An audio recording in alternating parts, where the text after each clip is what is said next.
Adegan berpindah ke sebuah kantor, di mana piring berisi tomat cherry milik Sejun diletakkan di depan seorang pria parubaya berambut pirang bernama Michael, yang merupakan wakil presiden Gagle Food Company. Di sampingnya duduk seorang wanita berambut hitam bernama Jenny, yang duduk santai sambil menyilangkan kakinya. Michael tampak penasaran saat memperhatikan tomat cherry tersebut, yang disebut-sebut sebagai barang misterius yang tengah populer.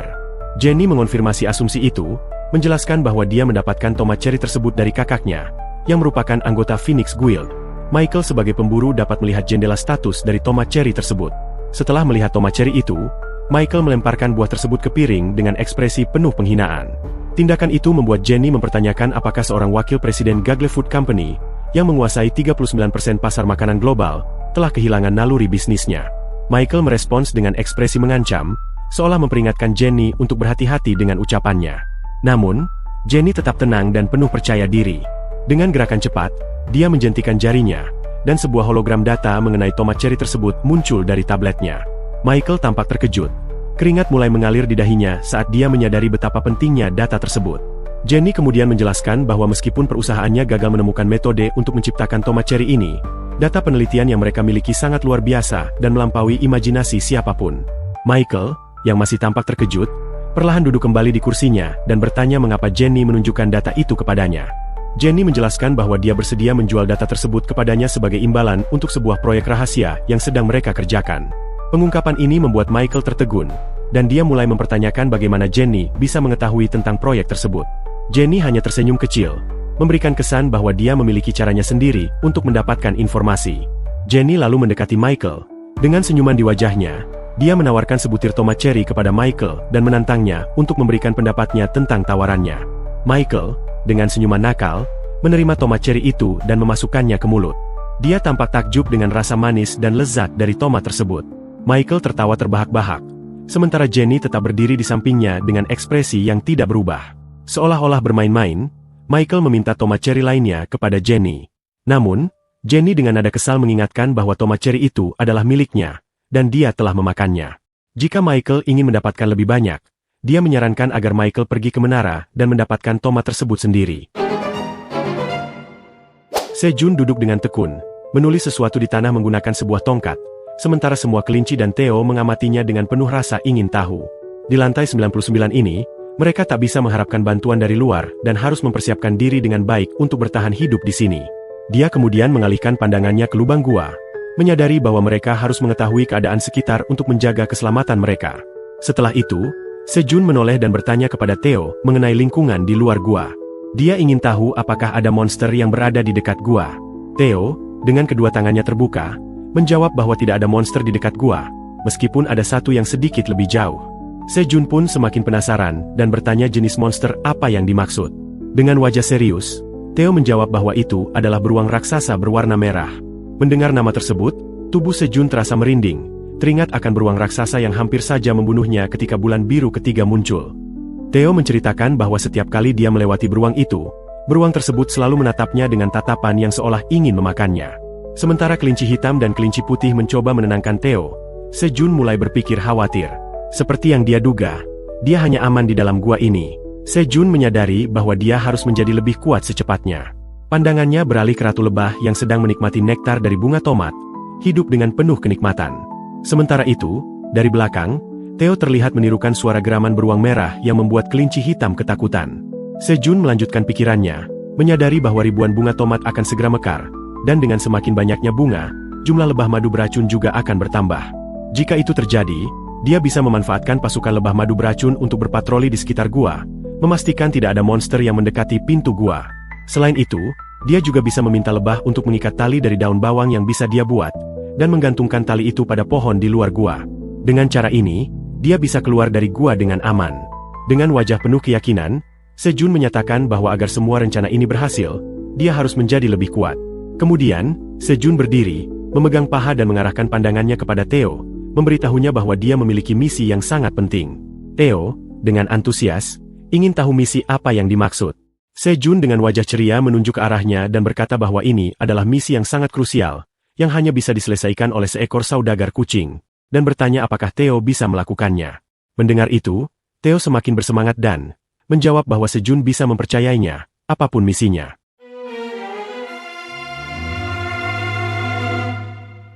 Pandangan beralih ke beberapa pemburu yang terlihat sedang berkeliling, sementara beberapa lainnya duduk santai di dekat api. Di lantai 38, Theo mengamati mereka dari atas bukit. Dalam hati, Theo berpikir bahwa jika dibandingkan dengan terakhir kali, jumlah orang di sini jauh lebih banyak, dan mereka tampaknya sedang berusaha mengamankan tempat mereka di sini. Dengan gesit, Theo melompat dari bukit dan dengan bangga mengumumkan kedatangannya. Namun, sebelum sempat berbicara lebih lanjut, semua pemburu langsung berteriak dan berlari ke arah Theo, menyambutnya dengan antusias. Segera, mereka mengelilingi Theo, dan seorang pria berpakaian celana pendek hijau cerah dengan pongah menyerahkan tas besar kepada Theo, mengatakan bahwa dia akan membeli semua tomat cherry yang dibawa oleh Theo. Hal ini membuat pemburu lainnya tak terima, karena mereka semua juga ingin membeli tomat cherry. Theo hanya bisa menyaksikan dengan bingung saat pertengkaran pecah antara pemburu-pemburu itu. Theo dengan cepat mengangkat tangannya, meminta mereka untuk tidak bertarung, dan menyatakan bahwa dia ingin berbicara terlebih dahulu. Theo mengumumkan bahwa mulai hari ini, dia akan mengubah cara penjualan tomat cherry. Para pemburu dengan rasa ingin tahu bertanya bagaimana perubahan itu, meminta penjelasan lebih lanjut. Theo menjelaskan bahwa mulai hari ini, dia akan menjual 500 tomat cherry dalam setiap batch, dan orang yang membayar dengan harga tertinggi akan mendapatkan tomat tersebut.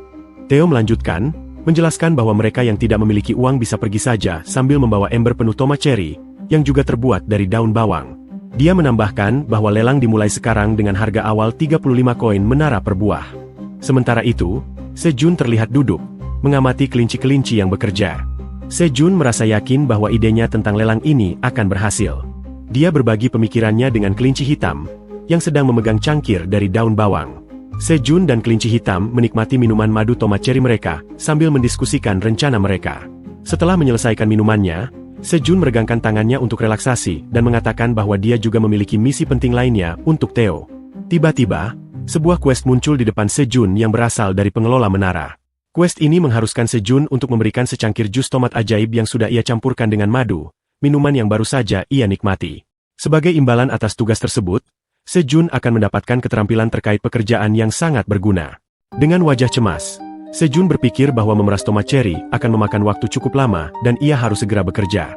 Oleh karena itu, ia memutuskan untuk memberikan minuman tersebut nanti.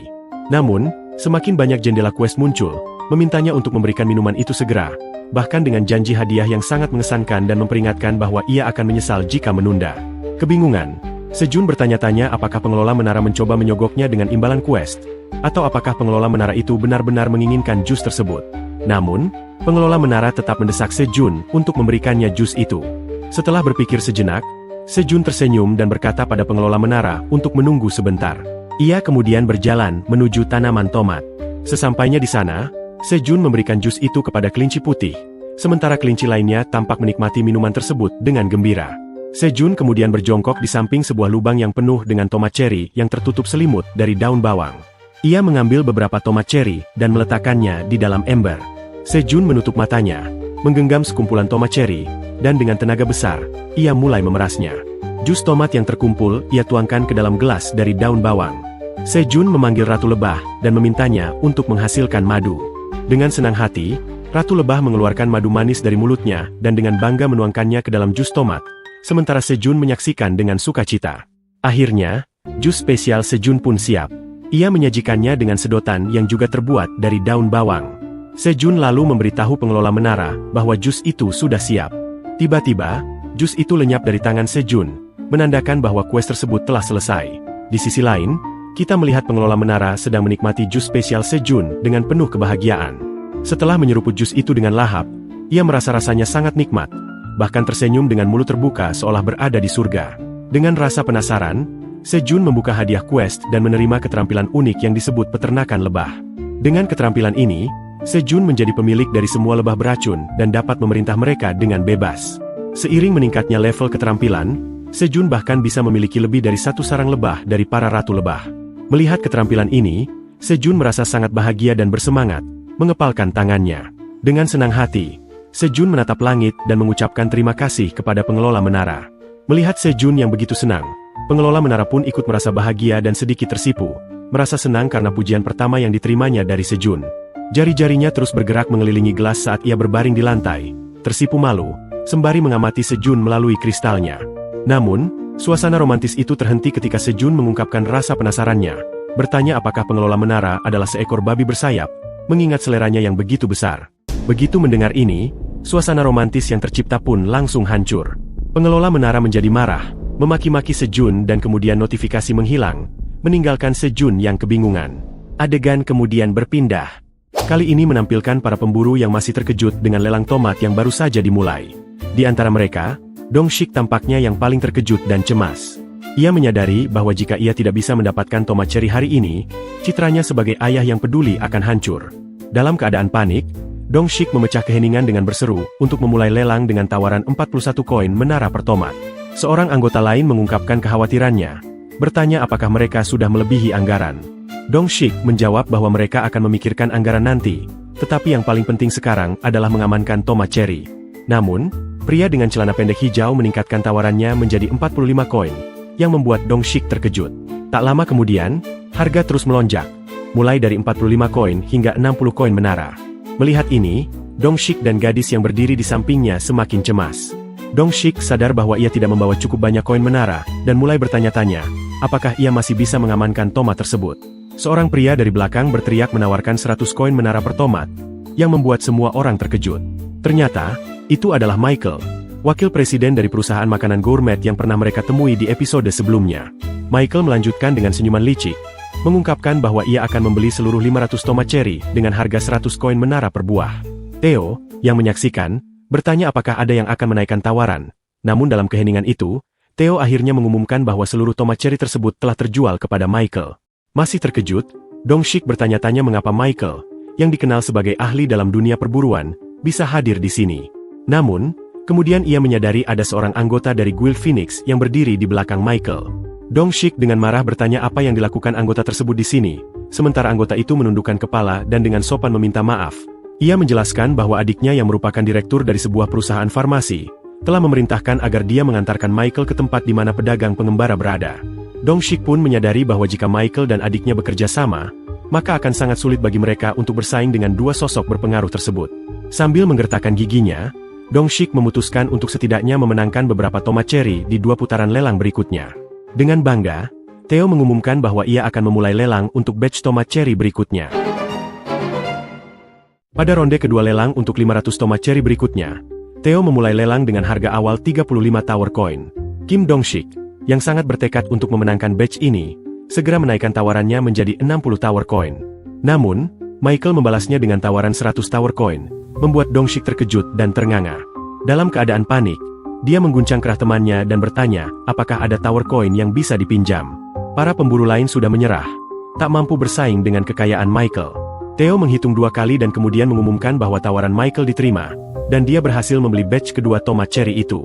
Lelang untuk batch ketiga pun dimulai, namun Michael menghentikannya, mengatakan bahwa dia akan membeli batch ketiga dengan harga 100 tower coin juga, yang berarti dia membeli semua 150 tomat cherry tersebut dengan total 300 tower coin. Dong-shik semakin kebingungan dan tidak bisa mencerna apa yang terjadi, masih memegang kerah temannya. Dia akhirnya jatuh berlutut, merasakan betapa mustahilnya melawan seorang miliarder. Temannya mencoba menghiburnya, mengingatkan untuk tetap berusaha untuk kesempatan berikutnya. Di sisi lain, tim Michael telah mengisi ransel mereka dengan tomat-tomat itu, sementara Michael dengan senyum licik memegang sebiji tomat cherry, menatapnya penuh kepuasan. Dia memberi perintah agar timnya segera menuju lantai pertama.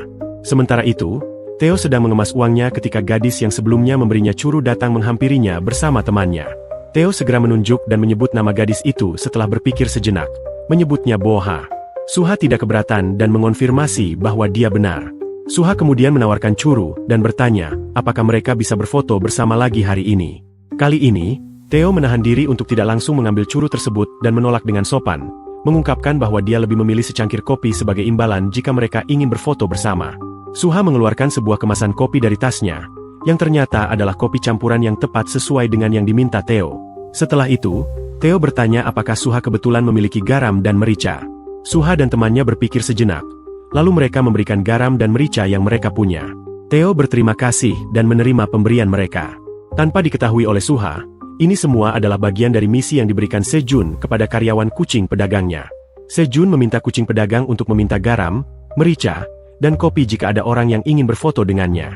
Berdasarkan kinerjanya, Sejun akan mempertimbangkan untuk menjadikannya seorang saudagar kucing selama 1 atau 2 jam. Mereka pun berfoto bersama, dan setelah memeriksa hasil fotonya, Suha merasa senang karena hasilnya cukup baik. Theo mengucapkan terima kasih atas kesepakatan itu dan mengulurkan tangan untuk berjabat tangan. Saat itu, Suha memperhatikan jari kakinya dan tanpa bisa menahan diri, dia meraih dan mencubit jari kakinya. Jari-jari kakinya terasa sangat lembut dan menyenangkan baginya, tetapi Theo bertanya heran apa yang sedang dia lakukan. Suha terkejut dan menjelaskan bahwa dia tidak bisa menahan diri karena rasanya sangat enak. Sebagai imbalannya, dia juga berencana memberikan curu kepada Theo. Theo pun terkejut jika manusia merasa rileks hanya dengan menyentuh jari kakinya. Suha mengonfirmasi bahwa itu benar, lalu memuji Theo, mengatakan bahwa manusia tidak memiliki jari kaki yang lembut dan indah seperti itu, sehingga mereka beruntung bisa menyentuhnya, karena kucing biasanya tidak suka berpegangan tangan.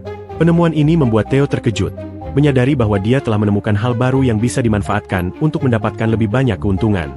Dia mulai berpikir bahwa jari kakinya adalah keberuntungan baginya. Tak lama kemudian, teman Suha bertanya apakah Theo bisa berfoto dengannya juga, karena dia adalah orang yang memberikan merica tadi. Theo tidak keberatan, dan setelah berfoto, dia melanjutkan dengan meminta gadis itu untuk menyentuh jari kakinya sebagai imbalan. Gadis itu pun setuju, menyentuh jari kakinya, dan memberikan beberapa makanan saudagar kucing, termasuk makanan kemasan dan mentega. Theo pun sangat senang dan tertawa riang. Dengan senyum licik, dia terus memuji gadis itu, yang berencana untuk membawa curu lagi saat bertemu Theo di lain waktu. Namun, tiba-tiba dia teringat bahwa ada misi lain yang harus diselesaikan, dan dengan cepat meninggalkan barang-barang itu. Sementara itu, Suha sedang mengunggah selfie yang dia ambil bersama Theo di Instagram, tersenyum sendiri, ketika tiba-tiba Theo muncul di belakangnya dan mengejutkannya. Theo memanggilnya, curu buah, dan bertanya apa yang sedang dia lakukan. Suha bertanya apakah Theo masih belum pergi, dan Theo menjawab bahwa dia memiliki pertanyaan penting untuknya. Dia ingin tahu apakah Suha berasal dari tempat yang disebut Republik Korea Selatan. Suha terkejut dan bertanya bagaimana Theo mengetahui hal itu.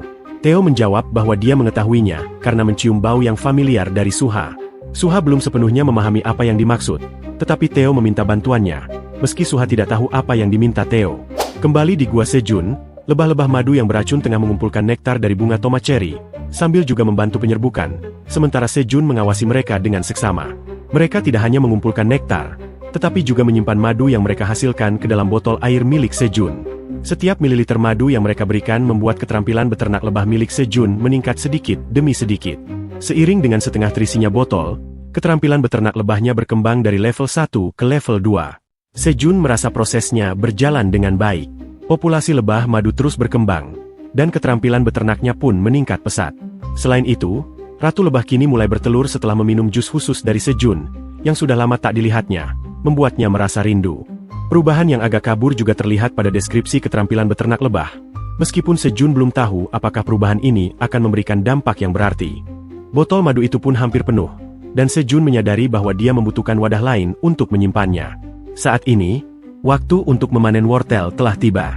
Sejun mencabut salah satu wortel dari tanah, dan memanggil teman-teman kelincinya untuk memakannya.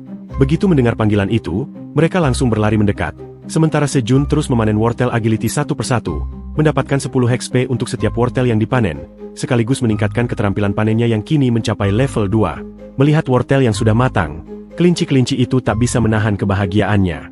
Sejun memberitahu mereka untuk mengambil satu wortel masing-masing, dan kelinci-kelinci itu sangat senang. Mereka bahkan membungkuk kepadanya, memperlakukannya seperti raja. Sejun bertanya-tanya apakah itu benar-benar sebuah prestasi besar. Mereka pun duduk di sekitar api unggun dan mulai makan wortel. Dalam waktu yang sama, Sejun melihat informasi tentang wortel agility. Wortel ini bisa meningkatkan kelincahan konsumennya sebanyak 0,1 poin selama 10 menit, dengan efek yang bisa ditumpuk hingga 10 kali. Selain itu, wortel ini juga memberikan manfaat kesehatan yang setara dengan tomat cherry dan lebih banyak lagi. Tidak hanya membakar 10 gram lemak saat dimakan, tetapi juga meningkatkan penglihatan. Sejun berpikir bahwa wortel ini akan sangat populer jika dia memiliki cukup banyak untuk dijual, mengingat manfaatnya yang lebih banyak dibandingkan dengan tomat cherry. Sejun selesai makan dengan cepat dan melanjutkan untuk memanen wortel-wortel lainnya, agar bisa disimpan. Kelinci-kelinci itu membantunya, memisahkan daun-daun wortel dan membawa wortel-wortel itu ke tempat penyimpanan. Bahkan kelinci hitam yang kurang mahir dalam bertani, ikut membantu meskipun keadaannya jauh dari ideal. Kelinci hitam itu sampai terjatuh kelelahan saat membawa wortel, dan Sejun bertanya apakah dia sudah lelah. Ternyata, kelinci itu hanya berusaha pintar dengan makan wortel sambil berbaring. Sejun melihat kelicikannya, dan papa kelinci menghukum kelinci hitam, karena mencuri wortel. Sementara itu, tempat penyimpanan hampir penuh, dan Sejun memutuskan untuk berhenti memanen wortel hari itu dan mengakhiri pekerjaannya. Namun, tiba-tiba muncul sejumlah pesan dari sistem yang memberitahukan bahwa dia mendapatkan XP dari hasil panen wortel dan akhirnya berhasil naik level. Sejun terkejut ketika mengetahui bahwa dia telah mencapai level 10. Sebagai hasil dari peningkatan level ini, dia mendapatkan bonus status dan juga menerima misi baru. Sejun bertanya kepada Master Tower mengenai misi ini, namun pengelola tower menjawab bahwa kali ini misi ini bukan berasal darinya. Misi ini adalah misi pekerjaan yang muncul saat seorang pemburu mencapai level 10. Untuk melanjutkan ke level berikutnya, misi ini harus diselesaikan. Sejun sebelumnya pernah mendengar misi level 10 ini dari para pemburu di dunia nyata. Biasanya, misi untuk pemburu normal berhubungan dengan pertempuran, seperti memburu monster. Namun, karena Sejun adalah seorang petani, dia yakin bahwa misinya akan berbeda. Saat membuka jendela misi, Sejun melihat bahwa tugasnya adalah memperluas area tanamnya sebesar 50 meter persegi. Dia merasa tugas ini cukup mudah dan segera mulai mengerjakannya. Setelah menyelesaikan misi tersebut, Sejun menerima berbagai hadiah, termasuk mencapai level 11, mendapatkan 1 bonus status, 10 tower coin, dan 1 trade pekerjaan sebagai hadiah.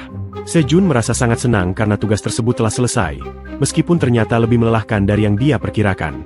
Dia merasa lelah, begitu pula kelinci-kelinci yang sudah ambruk kelelahan. Namun, setidaknya dia mendapat trade pekerjaan yang bagus sebagai hadiah atas kerja kerasnya. Dengan trade ini, Sejun bisa memperoleh XP setiap kali dia menciptakan 1 meter persegi ladang. Namun, karena terlalu lelah, Sejun memutuskan untuk tidak melakukan hal lain hari itu.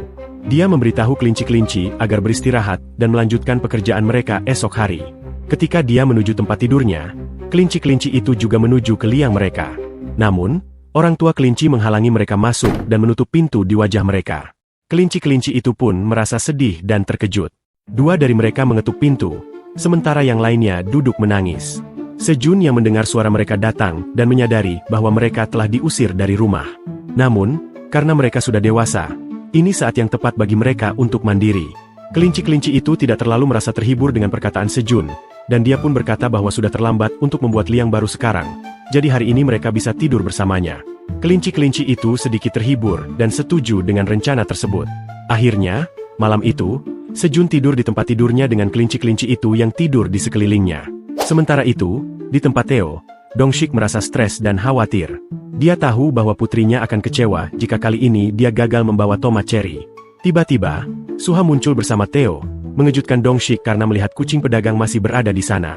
Suha memberitahukan Dongshik bahwa kucing itu memiliki sesuatu untuk disampaikan padanya. Penasaran, Theo bertanya kepada Dongshik apakah dia adalah pemimpin kelompok yang datang ke sini. Dongshik mengonfirmasi hal itu, meskipun masih bingung dengan pertanyaan kucing tersebut. Theo kemudian mengajukan sebuah kontrak kepadanya. Di sebuah tempat yang jauh dari hiruk-pikuk dunia luar, Theo menyerahkan selembar kertas kepada Dongshik, berisi rincian kontrak yang harus disepakati. Setelah membaca kontrak tersebut, Dongshik menemukan bahwa ia harus memberikan 50 juta won kepada keluarga Park Sejun yang tinggal di distrik Sosa, Bachen. Selain itu, mereka juga diwajibkan untuk memberi kabar kepada orang tua Theo John bahwa anak mereka dalam keadaan baik. Sebagai bagian dari kontrak, Dongshik akan menerima 50.000 won. Namun, yang lebih mengejutkan adalah hadiah berupa 200 tomat cherry magis yang disembunyikan Theo selama lelang. Ketika Theo meletakkan keranjang berisi tomat cherry tersebut di hadapan Dongshik, ia terkejut dan tak bisa mempercayainya. Dengan jumlah tomat cherry sebanyak itu, Dongshik yakin bisa memenangkan hati putrinya dan membuatnya memanggilnya sebagai ayah terbaik. Ia terhanyut dalam bayangan masa depan yang penuh kebahagiaan, dan kemudian bertanya tentang Sejun. Dongshik mengira Sejun adalah seorang pemburu yang saat ini terjebak di dalam menara, mengingat ini adalah pesan untuk keluarganya. Theo yang semula ragu, akhirnya memberikan jawaban dengan hati-hati. Ia mengatakan bahwa Sejun telah menyelamatkan nyawanya di lantai 40, dan ia hanya sedang menjalankan beberapa urusan untuk Sejun. Meskipun cerita ini tidak terlalu membantu untuk menjaga kerahasiaan Sejun, Dongshik tetap terkejut mendengarnya. Belum ada seorang pun yang resmi mencapai lantai 40, dan ia bertanya apakah Park Sejun adalah orang yang menemukan tomat cherry magis itu. Namun, Theo hanya bisa menjawab bahwa ia tidak bisa memberi lebih banyak informasi, karena Sejun adalah sosok yang luar biasa dengan banyak rahasia. Dongshik hanya bisa berpikir tentang seseorang yang bisa berada sendirian di lantai 40. Bahkan jika ia membentuk tim dengan anggota terbaik dari guild mereka, sulit rasanya untuk melewati lantai 39. Tidak ada pemburu yang tercatat dalam catatan resmi yang berhasil sampai sejauh itu. Dongshik berpikir, Sejun pasti seorang pemburu solo yang tidak terafiliasi dengan guild manapun, yang menjelaskan mengapa sangat sedikit yang diketahui tentangnya. Namun, hal itu justru menunjukkan betapa berbakat dan kuatnya Sejun. Dongshik merasa ini adalah kesempatan besar.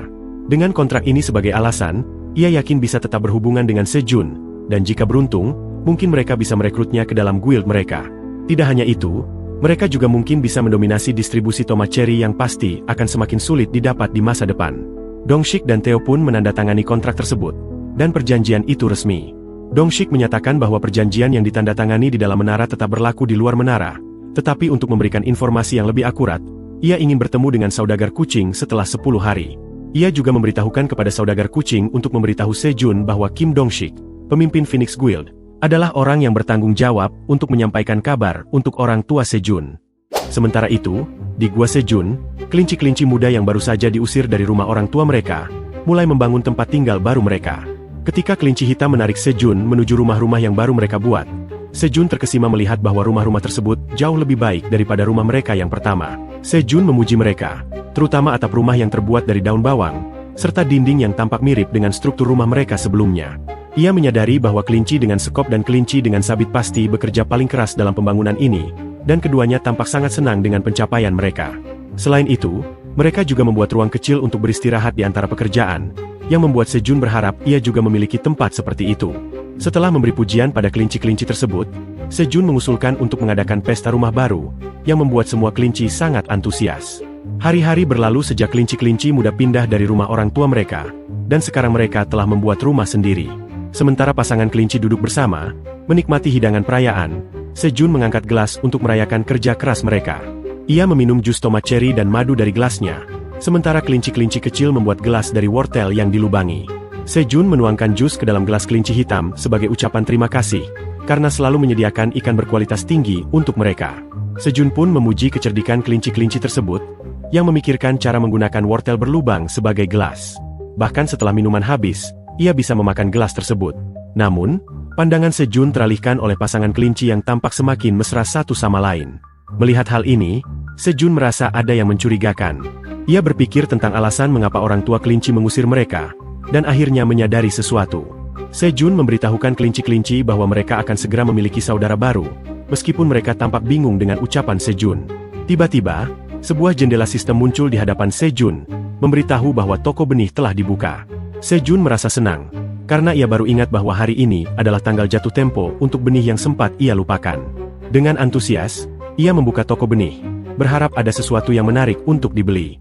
Pilihan yang tersedia adalah 100 benih stroberi seharga 0,5 koin menara, 100 benih kentang seharga 5 koin menara, dan 1000 benih selada seharga 0,1 koin menara.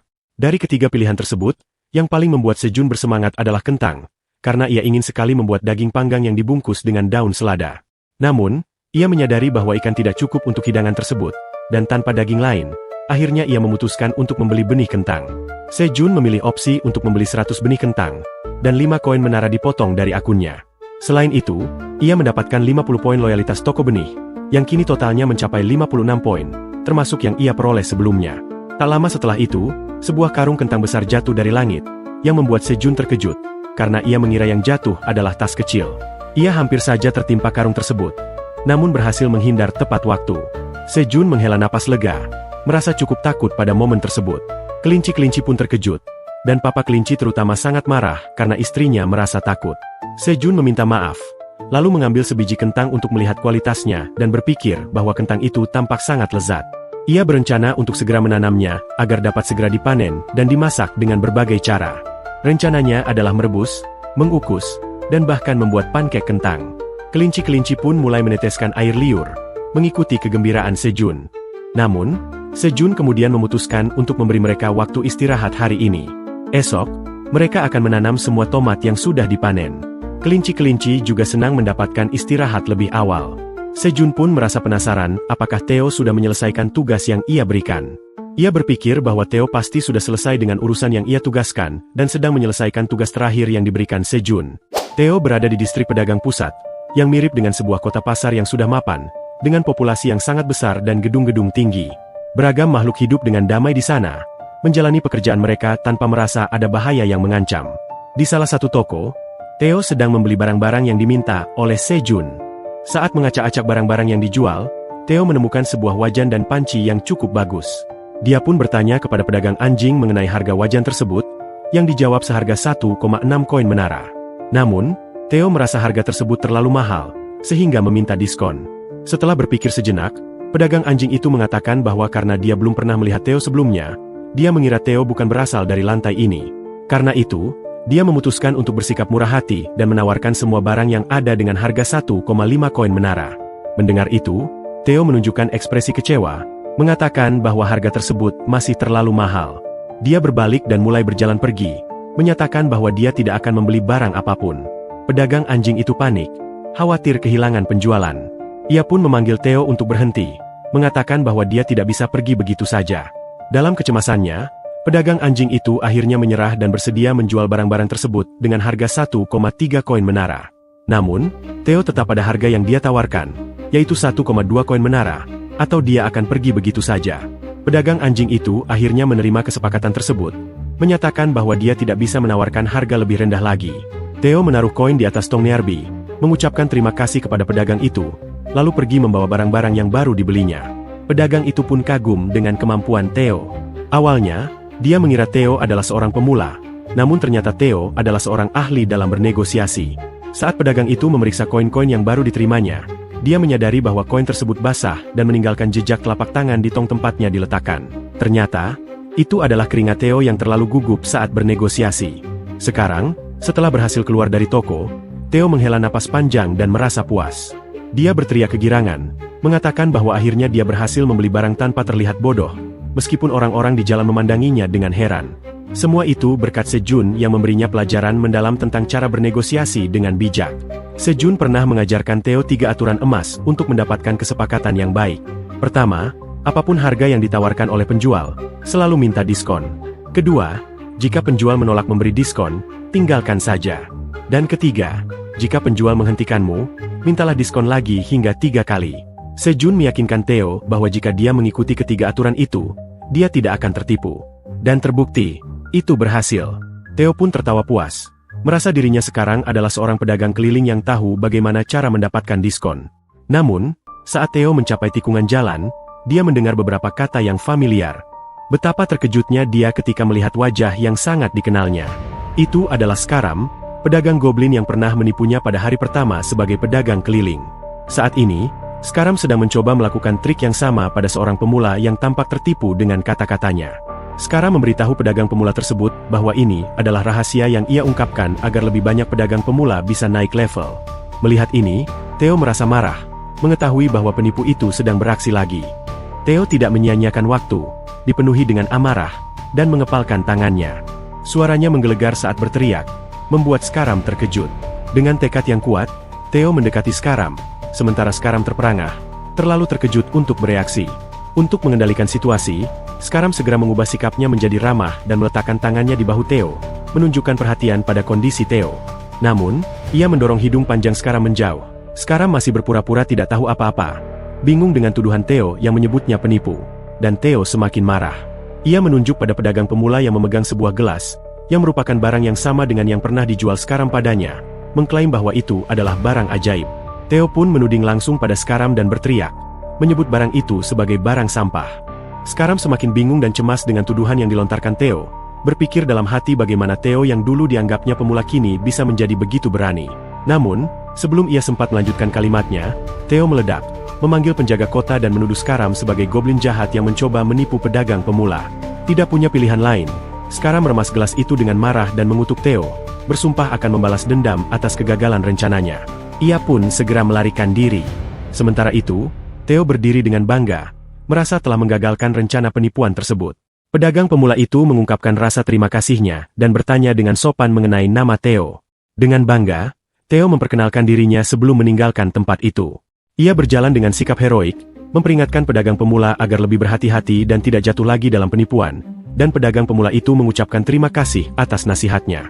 Namun, di balik tudung pedagang pemula, sepasang mata merah tajam yang penuh amarah memerhatikan kepergian Theo. Sosok misterius itu mengucapkan sesuatu, dan 3 anjing polisi muncul dengan patuh, membungkuk di hadapannya. Dengan nada tegas, sosok itu mengingatkan ketiga anjing polisi bahwa mereka seharusnya menjaga area dengan ketat, tak membiarkan apapun lewat tanpa sepengetahuan mereka selama misi yang sedang berlangsung. Anjing polisi berwarna putih yang lebih pendek, dengan panik, cepat-cepat meminta maaf dan mengklaim bahwa mereka telah melakukan patroli, namun tidak tahu bagaimana pedagang keliling itu bisa lolos begitu saja. Dengan gerakan cepat, sosok itu melepaskan tudungnya, mengungkapkan identitas aslinya. Dia adalah seorang petugas penyamar tingkat tinggi yang dikenal sebagai Zerat, yang telah menjalani misi selama berbulan-bulan untuk menangkap Skaram, goblin penipu. Frustrasi terlihat jelas di wajahnya saat ia menjelaskan bahwa ketika ia hampir berhasil menangkap Skaram, semuanya hancur begitu saja. Para petugas junior pun kembali meminta maaf, namun Zerat tetap tegas. Dengan ekspresi marah dan sikap yang mendominasi, ia menatap mereka dengan tajam dan menyatakan bahwa permintaan maaf saja tidak cukup. Mereka harus menulis 100 surat permintaan maaf masing-masing. Ketika ia pergi, para petugas junior hanya bisa gemetar, sadar betul akan konsekuensi dari kegagalan mereka. Zerat tidak bisa menahan pikirannya yang terus terfokus pada bagaimana hampir saja ia menangkap Skaram. Ia juga merasa jengkel karena harus berpura-pura bodoh untuk menipu Skaram, dan semua rencananya yang teliti kini hancur oleh intervensi Theo. Kini, ia bertekad untuk membuat Theo, yang telah menggagalkan misinya, membayar atas campur tangannya. Sementara itu, Theo melanjutkan langkahnya dengan riang, menikmati hidangan lezat yang ia santap. Tanpa merasa terganggu oleh kekacauan yang telah ia sebabkan, ia tampak seperti seseorang yang menikmati hidup tanpa beban. Sementara itu, Sejun sedang sibuk mengajarkan kelinci sabit cara memotong kentang dengan tepat menjadi 4 bagian yang sama.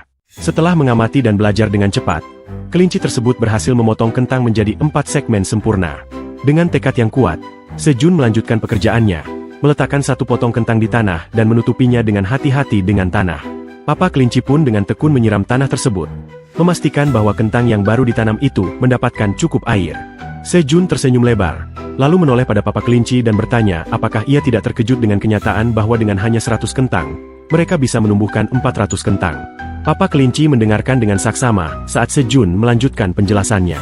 Sejun mengungkapkan bahwa trik bertani ini ia temukan di YouTube, awalnya hanya untuk mengisi waktu. Tanpa disangka, sesuatu yang semula hanya hiburan itu kini membantunya bertahan hidup di dunia yang asing ini. Setelah menyelesaikan proses penanaman, sebuah pemberitahuan dari sistem menginformasikan Sejun bahwa ia memperoleh 1 XP untuk setiap kentang yang ditanam. Dengan gembira, Sejun mengumumkan kepada keluarga kelincinya bahwa pekerjaan keras telah selesai dan sekarang saatnya untuk merayakan dengan pesta ubi jalar. Kelinci-kelinci itu pun sangat senang dan menanti pesta tersebut dengan antusias. Namun, sebelum mereka bisa mulai berpesta, Sejun memberikan tugas kecil kepada kelinci-kelinci kecil. Ia menjelaskan bahwa bagian atas ubi jalar berfungsi sebagai benih, sehingga mereka perlu memisahkannya sebelum menikmati ubi jalar tersebut.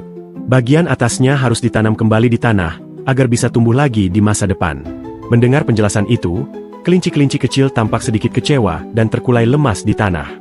Namun, tiba-tiba, kelinci petarung turun tangan. Ia mengingatkan bahwa sebelum Sejun menanam bagian atas ubi jalar untuk meningkatkan poin pengalamannya, mereka sebaiknya hanya menggali ubi-ubinya saja. Sisanya, seperti menanam bagian atas, bisa ditangani oleh Sejun sendiri.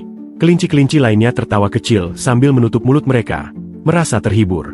Namun, tawa mereka tak berlangsung lama karena Sejun memberitahukan mereka bahwa, untuk kekecewaan mereka, ia tidak ingin memonopoli kesenangan menanam ubi jalar pada hari itu. Ia ingin kelinci-kelinci tersebut menikmati seluruh kesenangan itu. Hal ini membuat kelinci-kelinci tersebut sedikit merasa kecewa lagi. Setelah itu, semua kelinci dengan semangat mulai bekerja sama. Kelinci sabit dan mama kelinci menggali ubi jalar, sementara kelinci-kelinci kecil mengangkutnya. Meskipun awalnya enggan, bahkan kelinci petarung pun harus ikut bekerja. Setelah 1 jam bekerja keras, akhirnya mereka selesai menanam semua bibit ubi jalar. Sebagai penghargaan atas kerja keras mereka, sistem menginformasikan Sejun bahwa ia telah berhasil menciptakan ladang ubi jalar seluas 500 meter persegi. Selain itu, ia memperoleh 100 poin pengalaman, bonus status, dan naik level 1 kali. Namun, sesuatu yang tak terduga terjadi. Pertama, Papa Kelinci mengangkat tangannya, diikuti oleh Mama Kelinci. Papa Kelinci bersama kelinci jantan lainnya, mulai bernyanyi sambil menghadapkan pantat mereka ke arah Sejun. Sementara itu, Mama Kelinci dan kelinci betina lainnya juga menghadap pantat mereka ke arah Sejun dan ikut bernyanyi. Mereka bernyanyi sambil berputar mengelilingi Sejun, membuatnya benar-benar bingung. Pengelola menara kemudian memberitahu Sejun bahwa kelinci-kelinci tersebut sedang menari dengan riang menanti hasil panen ubi jalar yang baik, sebagai persiapan untuk pesta mereka. Itu adalah tradisi di kalangan kelinci untuk merayakan sebelum panen. Sejun tidak membuang waktu dan langsung duduk di tanah untuk mulai memanen ubi jalar, sementara kelinci-kelinci terus menari di latar belakang. Dengan hati-hati, Sejun mulai membersihkan tanah dari ubi jalar yang tertanam, dan tiba-tiba cahaya emas yang terang menyinari area tersebut. Cahaya itu begitu kuat sehingga semua orang harus melindungi mata mereka. Ketika cahaya itu akhirnya meredup, sesuatu yang menakjubkan terjadi. Ubi jalar yang ada kini berwarna emas yang bersinar. Keheranan melanda Sejun saat ia memeriksa sifat dari ubi jalar emas tersebut. Ia menemukan bahwa ubi jalar itu disebut ubi jalar labu matahari. Mereka adalah varietas mutan dari ubi jalar, dan ketika dimakan, mereka memberikan ketahanan terhadap dingin selama 24 jam, membantu membakar lemak, serta meningkatkan kesehatan. Selain itu, sistem memberitahu Sejun bahwa ia telah berhasil mengembangkan jenis ubi jalar baru, membuatnya terkejut. Kemudian, di sebuah tempat di bumi, sebuah mobil hitam berhenti di area parkir, dan Dongshi keluar dari dalam mobil. Dia melihat ke arah sebuah bangunan, dan berkata itu pasti rumah Park Sejun. Terima kasih sudah mengikuti alur cerita kali ini. Jangan lupa untuk like, share, dan subscribe jika kalian menikmati konten ini, supaya kalian gak ketinggalan update alur cerita komik-komik seru lainnya.